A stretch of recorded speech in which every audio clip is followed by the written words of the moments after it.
Here we go with the Tri-State Audi Knicks postgame show. The Knicks, Quentin Grimes, second best game of his career, 20 points. Big third quarter for him. He scored 17 in the third. And the Knicks were up by 23 points with 17 minutes to go in the game. And Portland came back. Nurkic down low. And then Anfernee Simons, who had 30 points.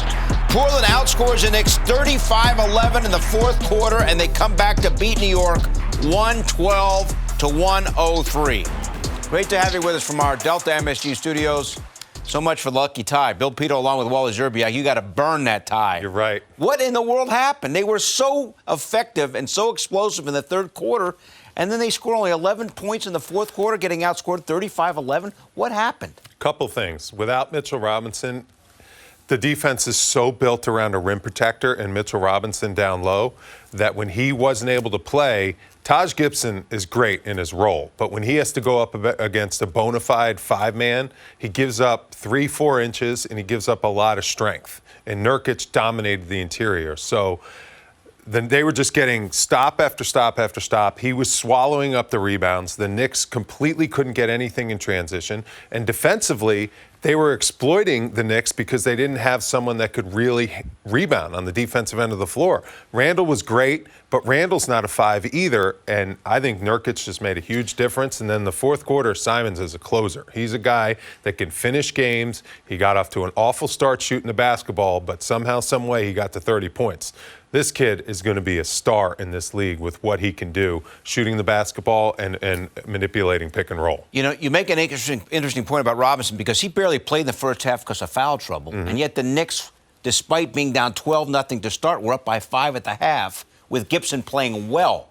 So obviously what you're saying is it didn't work in the second half because it worked okay without Mitchell Robinson in the first half. It starts with Gibson, who played tremendous in this game, you know, when he was playing with the bench unit coming off the bench. But eventually, when you have to deal with a load like Yusuf Nurkic, and Portland starts realizing that, hey, if we feed this guy down low, he can really make plays. You know, he wasn't great scoring the basketball, but he's going to demand attention as far as the double team, and he was kicking the ball out. They were getting wide open looks from the three-point line. The Knicks offense completely stalled.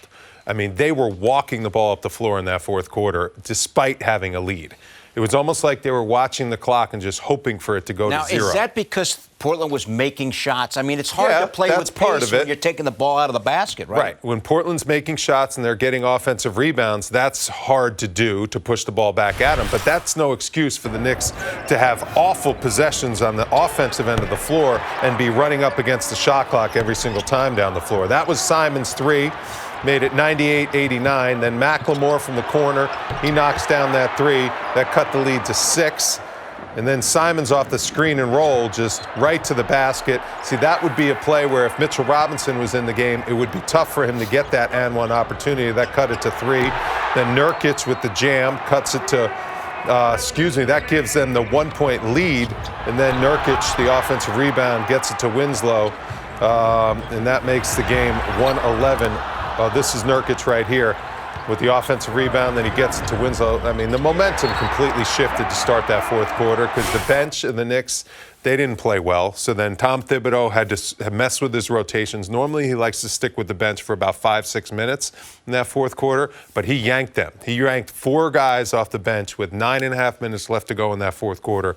Went back with the starters, thought that starters could kind of, put out the fire that the bench kind of, let get going a little bit, and the starters just could never get momentum. The offense looked completely stagnant. It was all one-on-one in that fourth quarter. They couldn't get anything off pick and roll. They couldn't move the ball at all. They did get some open looks. Can't explain that Evan Fournier, a guy who's been red hot for a month, just could not hit the broadside of the barn. He had a lot of good looks in this game, just couldn't make a shot, really struggled shooting the basketball.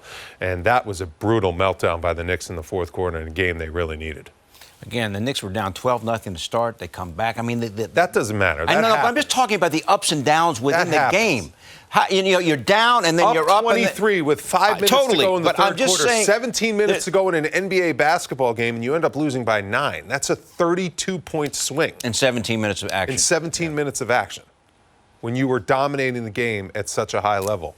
And this is a team that's not loaded with personnel talent. I mean, they're picking guys up off the streets. They're also get Josh Hart into the lineup, who played tremendous today in his first game, not knowing the plays. He just went out there and played.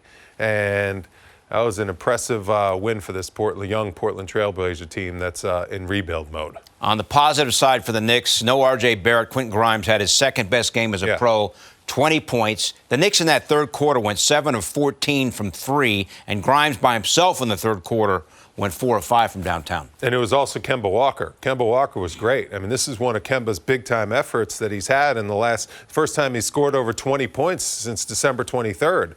Grimes was on fire in that third quarter. He was playing defense. The ball was moving. He was catch and shoot, no hesitation.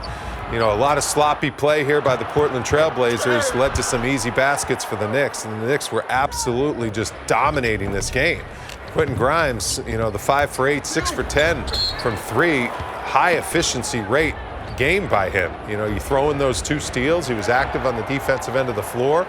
I mean, everything was going well for the Knicks. Julius Randle facilitating, you know, making plays, making great passes, assisting to his teammates. And, you know, Quentin Grimes, the Knicks were finding the hot guy. And it was just a tremendous rhythm the Knicks were in. I had no visions of the Knicks, this game changing with the way the Knicks were playing to end that first half and to carry into that third quarter. The third quarter has been a problem for the Knicks a lot. This third quarter was not a problem. The end of it was. Yeah, the end of it was. Last 5 minutes. 23-point lead, and they cut it down to 15. You know, Portland started knocking down some threes, but you reset your team. You get your bench into there. You trust that your bench is going to be able to hold on to that lead. But Portland just came out like gangbusters to start that fourth quarter. They grabbed momentum.